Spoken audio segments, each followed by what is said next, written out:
ब्रह्मांड पुराण में भगवान श्री कृष्ण और महाराज युधिष्ठिर के संवाद में सफला एकादशी का महात्म्य बताया गया है। युधिष्ठिर महाराज ने पूछा, हे स्वामिन, पौष महीने के कृष्ण पक्ष की एकादशी का नाम क्या है? यह व्रत किस प्रकार करते हैं? किस देवता की पूजा करते हैं? इसके बारे में आप विस्तार से कहिए। भगवान श्री कृष्ण ने कहा, राजेंद्र, बहुत बड़े बड़े यज्ञ करने से जो आनंद प्राप्त होता है, उससे अधिक आनंद इस व्रत पालन करने वाले से मुझे होता है। यथाशक्ति विधिपूर्वक हर एक व्यक्ति को यह व्रत करना चाहिए। भगवान नारायण की पूजा करें। जिस तरह सर्पों में शेषनाग, पक्षियों में गरुड़, देवताओं में श्री विष्णु और मानवों में ब्राह्मण श्रेष्ठ है, उसी प्रकार सब व्रतों में एकादशी तिथि श्रेष्ठ है।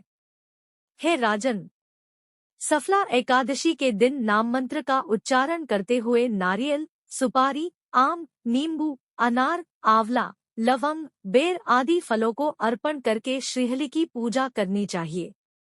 धूप दीप से भगवान की अर्चना करनी चाहिए। सफला एकादशी को विशेष करके दीपदान करने का भी विधान है। रात को वैष्णवों के साथ भगवत कथा कीर्तन करते हुए जागरण करें। हजारों वर्षों की तपस्या से भी इस रात्रि के जागरण के फल की तुलना नहीं की जा सकती। हे नृपश्रेष्ठ, अब इस सफला एकादशी की शुभदायी कथा सुनो। प्राचीन काल में चंपावती नामक सुंदर नगरी महाराज माहिष्मता की राजधानी थी। उन्हें 5 पुत्र थे। ज्येष्ठ पुत्र हमेशा पापकर्म करते हुए परस्त्री संग और वेश्यासक्त था। अपने पिता का धन पापकर्मों में नष्ट किया। वह दुराचारी ब्राह्मण, वैष्णव, देवताओं की निंदा करता था। उसके इन पापकर्मों को देखकर राजा ने उसका नाम लुम्भक रखा। कुछ दिनों पश्चात पिता और दूसरे भाइयों ने उसे राज्य से निकाल दिया। लुम्भक गहन वन में चला गया। वन में रहते हुए लुम्भक यात्रियों को लूटने लगा। एक दिन नगर में चोरी करने लुम्भक गया तो सिपाहियों ने उसे पकड़ लिया। अपने पिता का नाम कहने पर सिपाहियों ने उसे छोड़ दिया।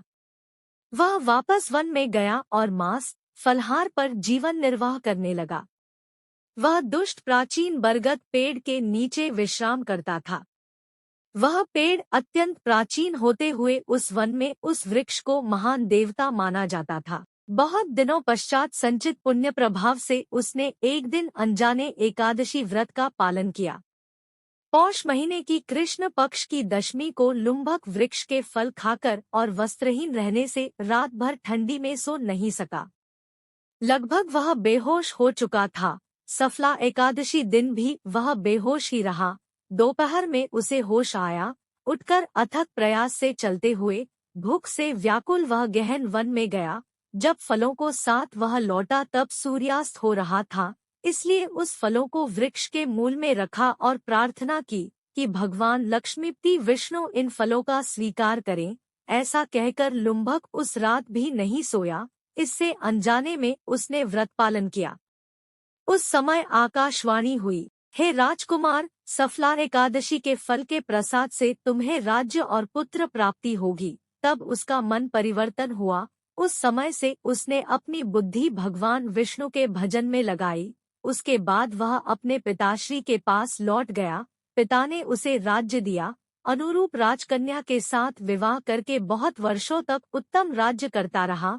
भगवान विष्णु के वरदान से उसे मनोज नामक पुत्र की प्राप्ति हुई। मनोज जब राज्य संभालने योग्य हुआ तब लुम्भक ने आसक्तिरहित होकर राज्य त्याग दिया और भगवान श्री कृष्ण के शरणागत हो गया। इस प्रकार से सफला एकादशी के व्रत प्रभाव से इस जन्म में उसे सुख प्राप्त हुआ, साथ ही मृत्यु पश्चात मोक्ष की भी प्राप्ति हुई। सफला एकादशी के पालन से तथा महिमा सुनने मनुष्य को राजसूय यज्ञ की प्राप्ति होती है। दोस्तों, लाइक, कमेंट एंड सब्सक्राइब करें।